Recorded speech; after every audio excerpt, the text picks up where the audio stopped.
Hello, this is chapter 17, and we are looking at upper environments. And let's begin. This is a relatively short chapter.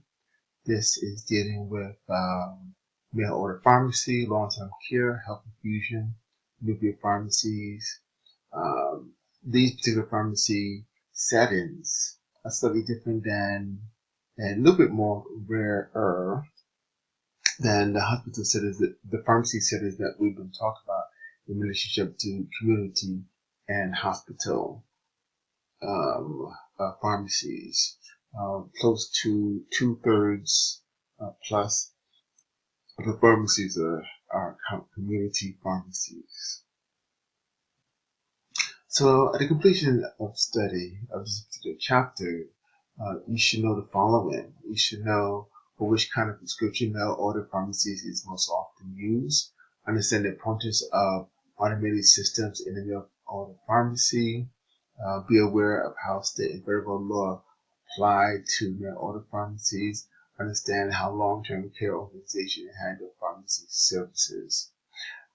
Be aware of the differences, the different types of home infusion therapies, and what rules govern preparation of home infusion admixture, and then be aware of the role of nuclear pharmacies in healthcare. Okay, so this is what will be the foundation. Well, these questions should be able to be answered by the end of this particular chapter, and let's go through thinking it through. Sarah has been looking through classified jobs in the newspaper for a job opening as a pharmacy physician. She knows several different jobs in today's papers. One is for pharmacy physician as a mail order, North American mail order pharmacy. Other is at Happy Valley Long-Term Care, and the third is at Metro West Health System Rental Solution. And you keep, as you read through the chapter, keep in mind the following questions.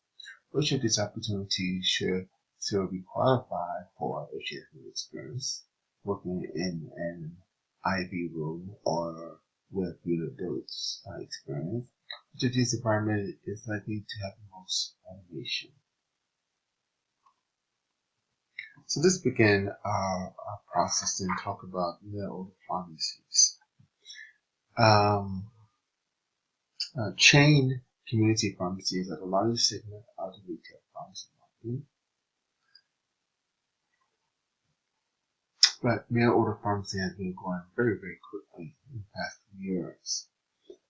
Mail order medication involves delivery time of less than 20 hours, in that they are used in situation where the need of the medication for the medication is known in advance.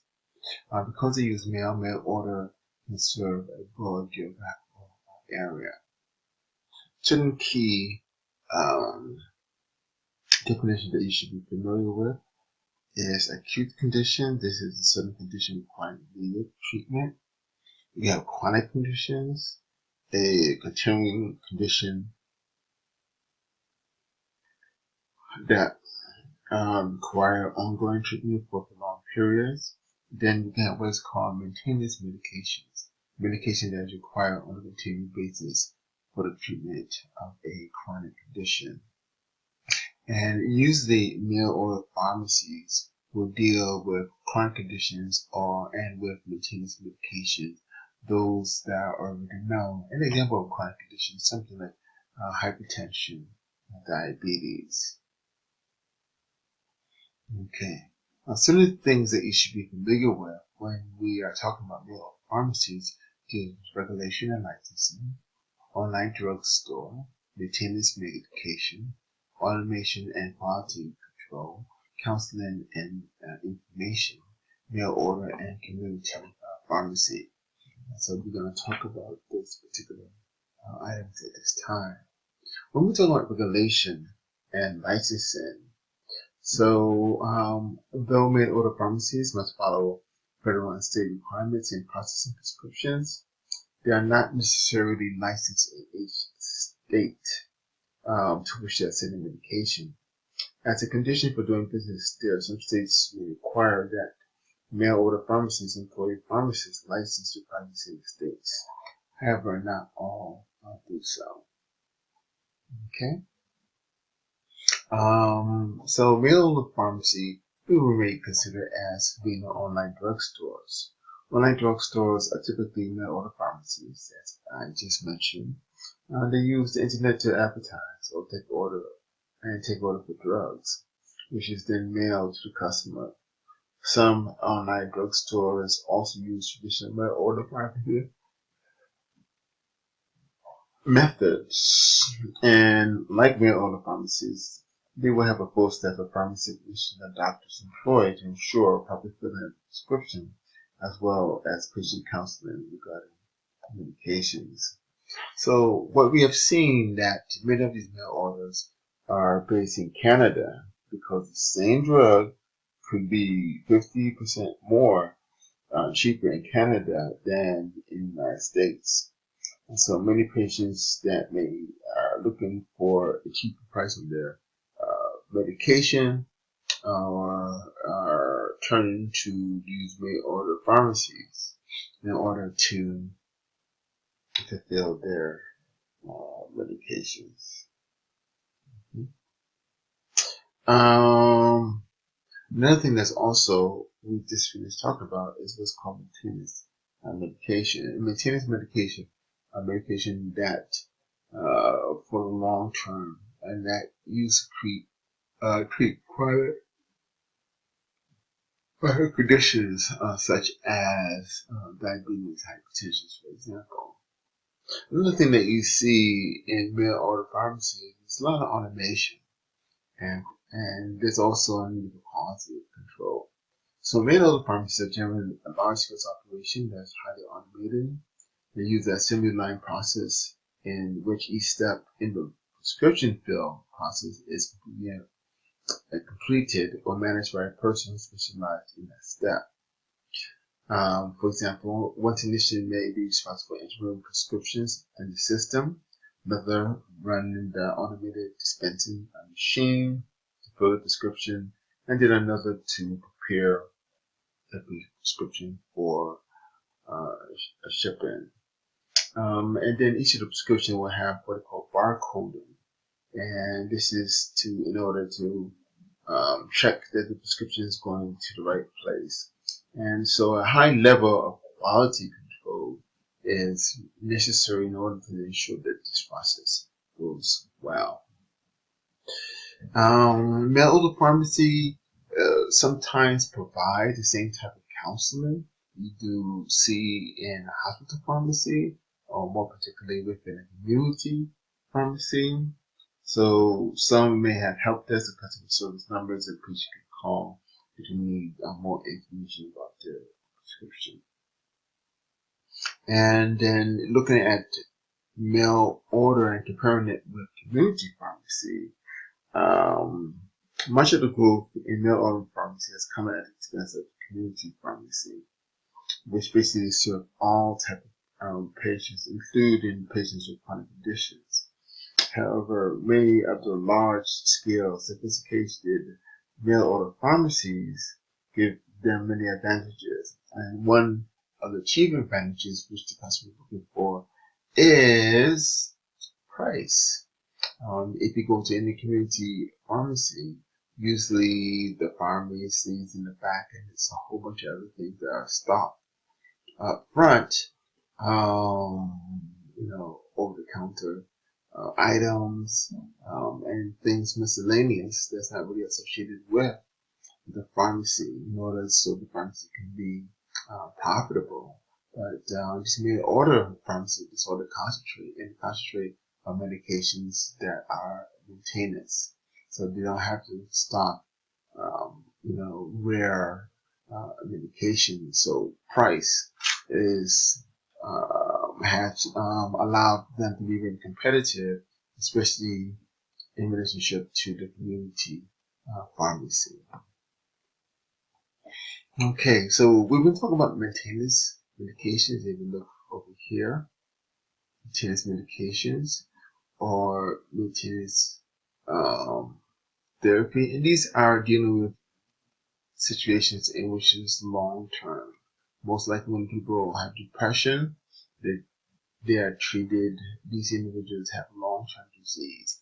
In the gastro and intestinal disorders, for example, people may have challenges with ulcers that may be chronic, or something like Crohn's disease. These are chronic diseases. A lot of times heart diseases over a long period of time, maintenance therapy. Hypertension, diabetes were the two that I mentioned. As chronic diseases using maintenance therapy.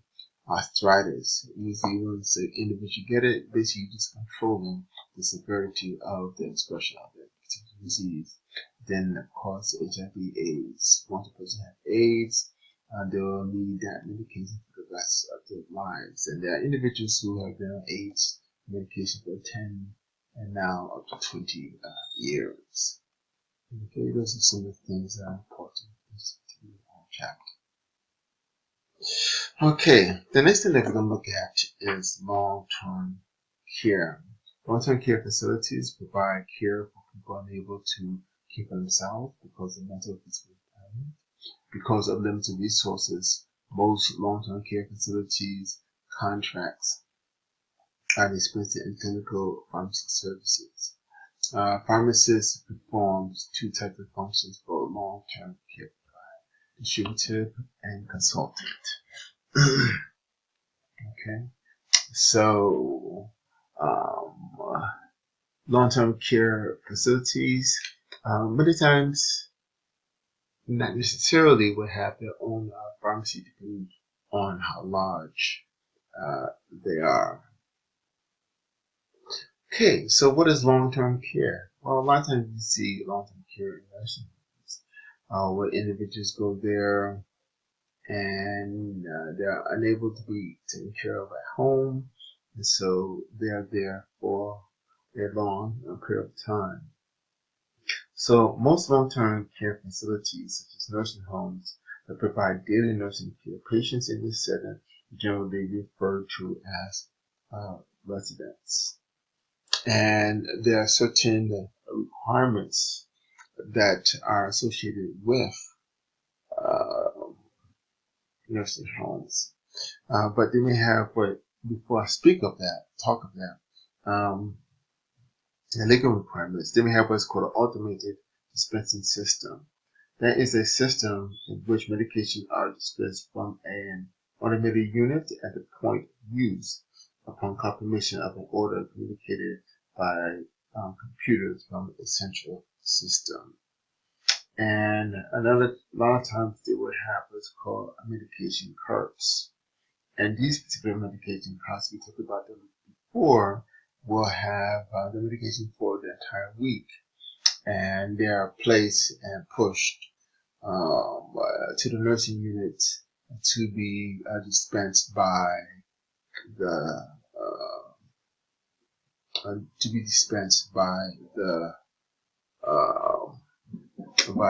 nurses. Okay. Requirements for pharmacy services in the Code of Federal Regulations. One, the Code of Federal Regulation, Section 43.60, states that the requirements for pharmacy services operating in a long-term care facility. So, long-term care facility must provide pharmaceutical services to meet the need of each resident. The pharmacy services must include consultation by a licensed pharmacist.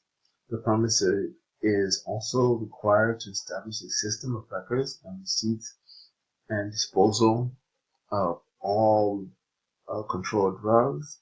Additionally, a licensed pharmacy must perform the drug regimen review for each resident at least once a month. And then, of course, there's training that's important of the staff. There may be different responsibilities that the pharmacy technician must be involved in. And then we talked about automated dispensing systems, especially for larger nursing homes. And we'll talk more about that in the next section.